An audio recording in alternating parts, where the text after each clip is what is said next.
Hello everyone, welcome to this video. This is a bit of a different setup for me. I'm a bit tripped out by the fact I can see 4 of myself right now, but I'm very excited to do this. We're doing a Get Ready With Me cosplay edition. This is a cosplay that I wanted to do for day 2 of Supernova, but it just wasn't going to be practical enough and the cosplay was just going to be trashed by the end of it. I didn't want to ride public transport with very breakable wings on my back. I thought I'd make a video out of it. This is one of the more complicated makeup designs that I have done, and there's a lot of different steps involved in this, so I thought I would take you along for the ride. And also just have a bit of a chat about what's going on, YouTube, anime, cosplay, all that fun stuff we all love. But since this cosplay takes quite a bit to get into, probably a little bit longer considering I'm also filming as well, I'm gonna spare you from watching me put on a wig cap and put on foundation and concealer. And we'll jump to when I then have to put a net over my face. Because that's fun. So I'll see you in a bit. Welcome back. I look like an alien now.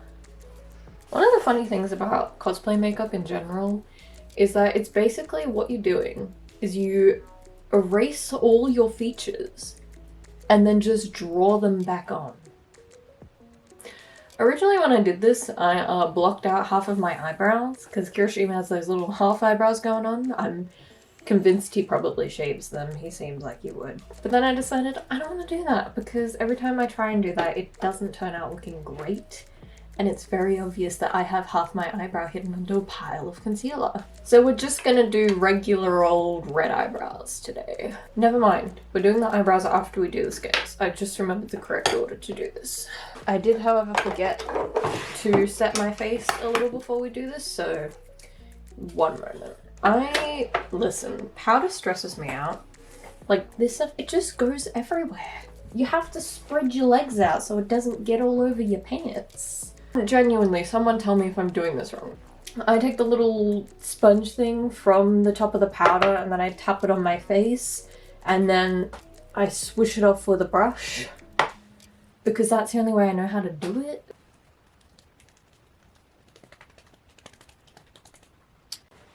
Now I look even more insane.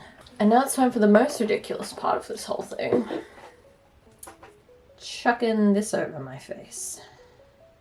Double wig cap time!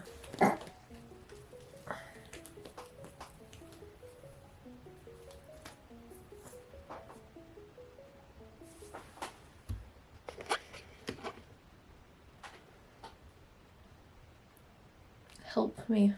Okay, so we're gonna go along cheekbone. Time-lapse time, methinks.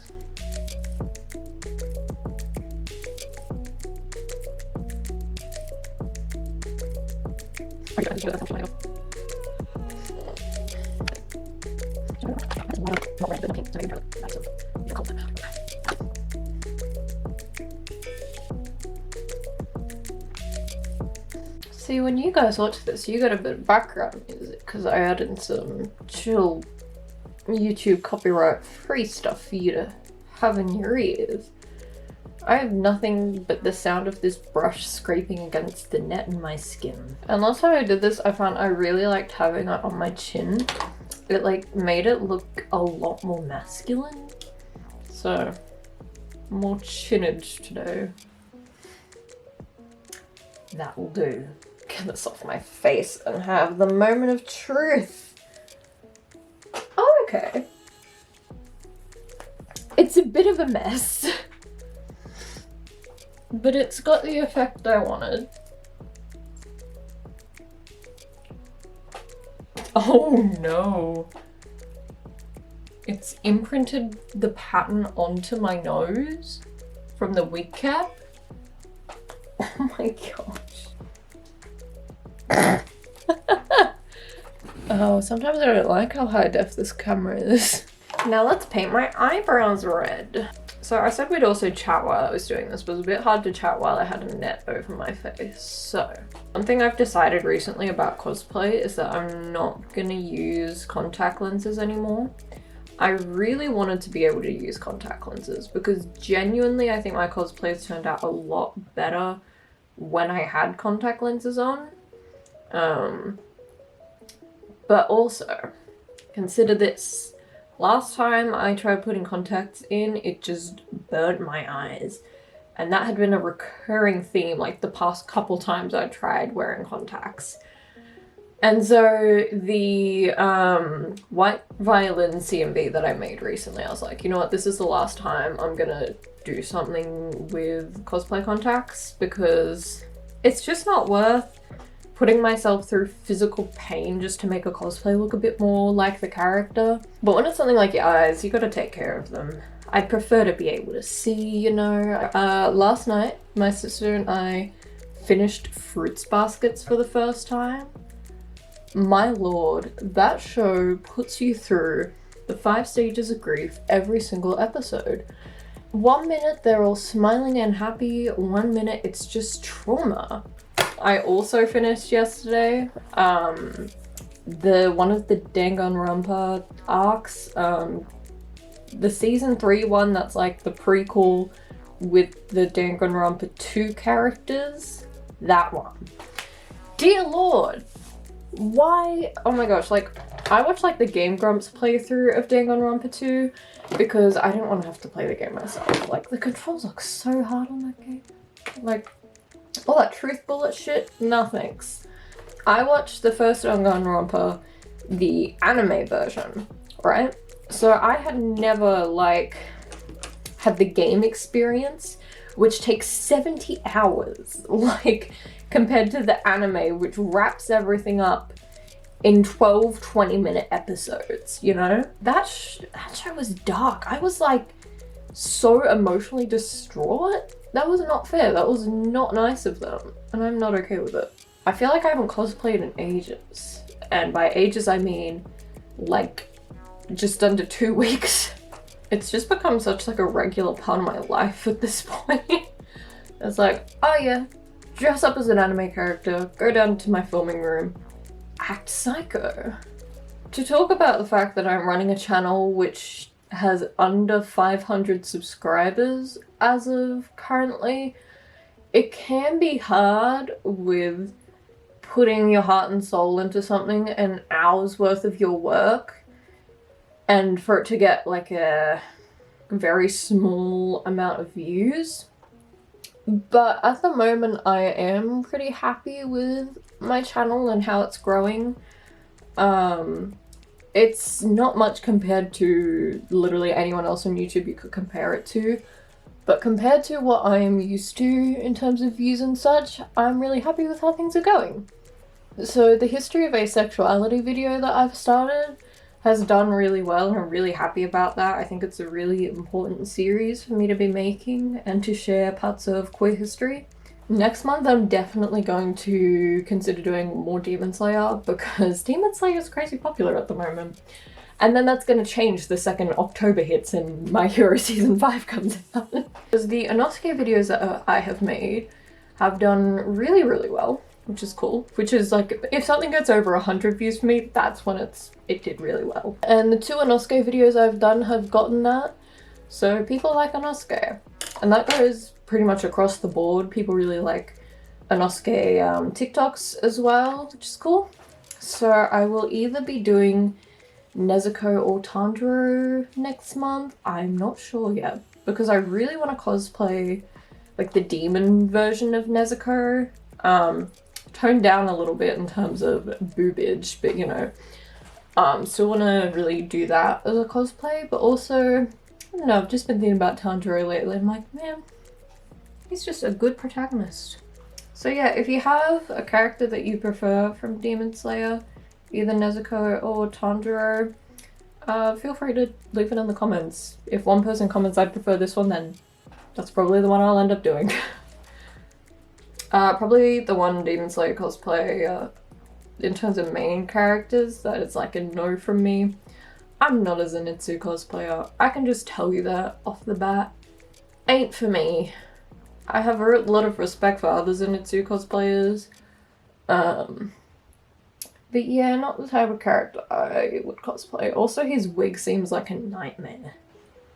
Like, Tanjira's does too, actually. Maybe I should do Nezuko because her wig is easier. Now, I'm just rushing through this makeup. I don't even know what I'm doing. I'm not even thinking about it. Whenever I don't put mascara on characters, they just don't look right. So we're just gonna pop some on. It's funny, you'd think when you're doing a male character, you wouldn't put mascara because it'd make them look too feminine. But they just look weird without it. When you have that much eyeshadow on and no mascara, so we put a little on.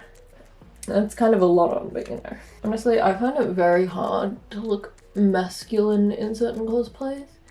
A lot of the cosplays that I do are very like pretty boys. Like I do Inosuke, Langa, and stuff like that. Kiri. Like, if you look at my Kiri cosplay, that's not manly man Kiri, that's pretty boy Kiri. I definitely have a masculine cosplay coming up. There's some content that's going to be coming up soon. There's going to be some Skate the Infinity content, which I'm very excited about. I've only done one video as Langa so far, but I really wanted... Cherry and Reki have been the two other Skate characters that are on like my cosplay list. I have like a written list, you know, like a normal person. But yeah, those are the only two other Skate characters I would do. And now I'm going to be cosplaying as Joe. Like Himbo Joe. Like, how did that happen? But I had a cool video idea to do as him, so that's what we're doing. And then at the same time, I was like, there's an eBay seller that I usually buy wigs from, and they're really good and affordable because they're based in Australia, and so I don't have to pay shipping. The reason I can't get wigs from places like Arta Wigs and stuff like that is the shipping is as much as the wig. I had this wig picked out for a cosplay, and I was like, yeah, it's a little more expensive, but like it'll be worth it, from Arta Wigs. Like $60 for the wig, and then $60 for shipping. No. So I bought from my usual eBay seller, and I saw that they also had a wig for Cherry, so I was like, while I'm there, I'll get the wigs for both of them. I'm gonna end up cosplaying Cherry eventually. But so the Cherry wig came, and it was not the Cherry wig. They sent me the wrong wig. But they were super nice about it. I like put in a little, hey, I got sent the wrong wig, I think there was a mix-up.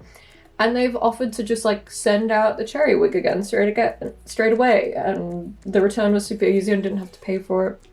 So yeah, that was nice that it was not complicated, because I've had one other wig mix up before. I ordered a wig for Monica from Doki Doki Literature Club, and people always say, oh yeah, you can get wigs from AliExpress. Yeah, it's cheap. You can get cosplays from AliExpress. It's cheap, but you know, it's fine. Like the uniform I got was okay. It wasn't great, but it did the job. And then they sent me the entirely wrong wig, like, and it was like a cheap wig. It was really bad. Like I couldn't even use it for anything else. But I still have it because I couldn't figure out how to return it, because I basically messaged the seller and was like, hey, been a bit of a mix-up, can I, like, you know, get sent the right one or a refund, something like that. And I don't think they spoke good English. Like, I sent this whole message and I was like, and he was like, send pictures, and I was like, it's not letting me send pictures, and I couldn't figure out how to send pictures through the AliExpress messaging thing, and in the end I just gave up, so waste of money. So I didn't do this last time I did this, but I think I'm gonna add a teensy bit of blush to everything. It might help redden my face a little, suit the red theme. Just to change the skin color a little bit, add some color. And then we have to then stick the stuff on my face and my shoulders. We've still got a ways to go. Alright, I'll just do a little bit on my jaw, because I've got the scales over my cheekbones. I can't really contour how I normally would. So we're just gonna do this. This is definitely not a makeup tutorial. This is a ramble tutorial. If you're still here watching this video, hi. You have a lot of patience. Next step. I I made these out of foam clay. It was my first time using foam clay, and I'm so impressed by like how light they are and the fact that it actually worked. Let me show you my work area at the moment. It's it's a mess. Also, the fun thing with eyelash glue on your skin is when you take it off, it looks like you're peeling your skin off because all the foundation also comes off with it. Straight up looks like skin. It's nasty. And this isn't the only thing we're going to be gluing all over myself today, because I also have in here a whole bunch of scales that I made from EVA foam, and they're going to be going on my arms.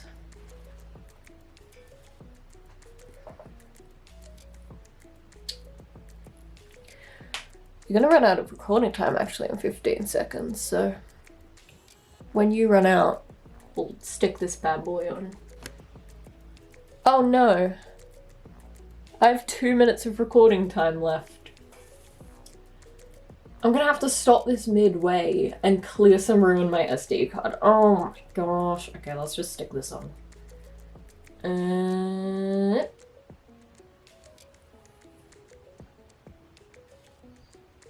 Hi. I'm gonna make it even now, gosh. Am I starting to look like a little dragon? Huh? Not really, honestly. So with these stuck on, it's pretty much time for me to get the vest on and everything, so I'm gonna go clear some room off so that I can actually film some more on you. And then I will meet you back when we're looking a whole lot more dragon-like. Well, hi. Little wings. So these wings were straight up just from Spotlight. There was literally a child also trying them on while I was looking at them in that section of Spotlight, so... So yeah, I pre-bought the wings. I didn't entirely make these myself. And then I just kind of repainted them a little.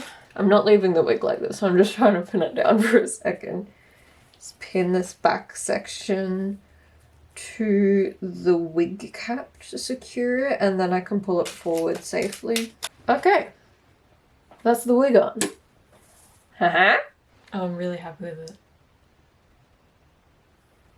I look cool! So Hestia, earlier on you just you just drew all the scales on with a net. Why not just do that for the whole thing? I don't know. Alright, that's the rough pattern we're going with. Alright, let's start eye gluing up my shoulder. Eye gluing? Eyelash gluing up my shoulder. So, because the vest kind of ends here in the center of my shoulder would be like where that is. Maybe I should just do a couple down my arm. It's really cold today. You can tell I've got goosebumps as well. So, that's fun. I didn't think about the implications of working with such tiny pieces, with applying it with a sticky brush to sticky glue that are now sticking to my sticky fingers. It's gonna take too long to take my time with this. Shoulders. Wowee. I could do a lot more, like stick a whole lot more on there, but it's just a lot of time for a small detail. I am gonna add just a little bit of red eyeshadow around the scales on my shoulders just to zhuzh it up a little bit.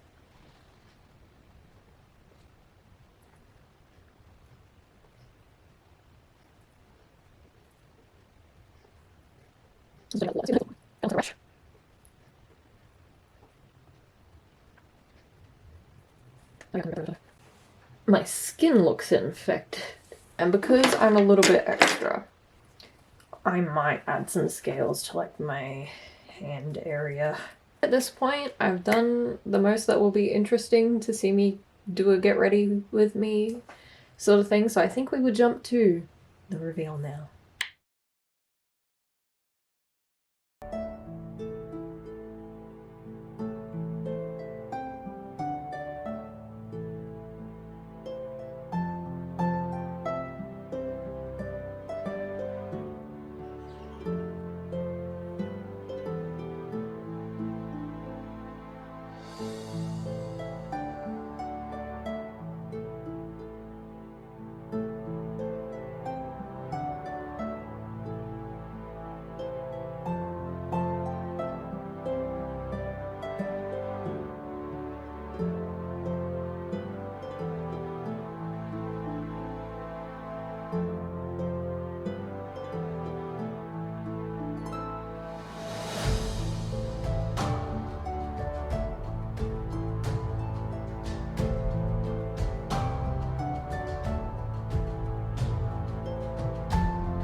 it's all done. Yeah, this was a super fun look to do, and I'm glad that I got to do it again and get a video out of it.